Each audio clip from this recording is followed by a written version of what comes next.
Sel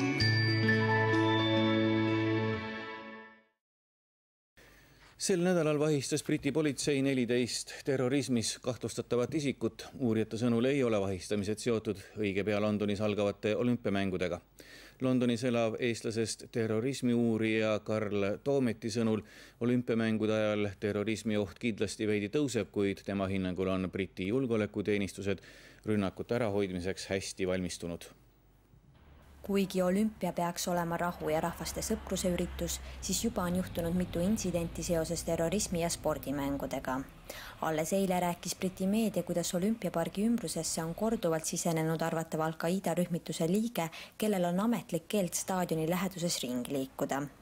Varem smuugeldas olümpiapargi töötaja staadioni territooriumile võltspommi, et tõestada julgeolekusüsteemide puudulikkust. Terrorismi uurija Karl Toometi hinnangul terrorismi oht Londonis olümpiamängude ajal kindlasti veidi tõuseb. Kindlasti ka terroristidele, kes tahavad saavutada mingisugust eesmärke või kellel on kuhugile mingisugune poliitiline eesmärk, see on nende jaoks sihtmärk, mida rünnata ja millega tähelepanu võita. Siin kindlasti tehakse kõvasti ettevalmistused, igasugused sellised rünnakud või siis isegi rünnakuplaanid ära hoida. Terrorismi uurija selgitab, et tänapäeva modernsetel staadionitel on turvameetmed ja disainielemendid ühendatud.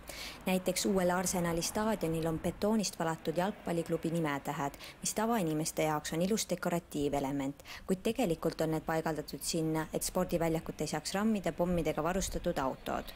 Toomet ei pea reaalseks, et Londonis võiks aset leida midagi 1972. aasta Müncheni olümpiamängude pantvangidraama sarnast. Nädal tagasi oli jutt, et Al-Qaida oli plaaninud Mumbai stiilis, mis siis oli Indias oli terrorirünnak, sedamoodi stiilis rünnakuid siis Briti parlamentile ja Westminsterile ja et selle kohta tehti siis evakuatsiooniplaan julgeolekuteenistuse poolt ja siis saadeti kõikidele Briti parlamendi liikmetele edasi. Suure spordipeo ajal on üle riigi iga päev ametis 12 500 politseinikku ning lisaks tuleb politseile appi umbkaudu 13 500 sõjaväetöötajat.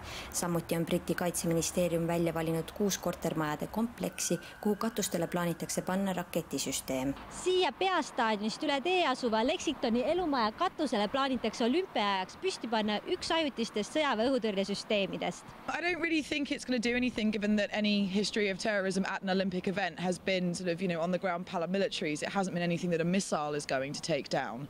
I know we're living in a post 9/11 world, but it doesn't make me feel safer, it makes me feel more worried.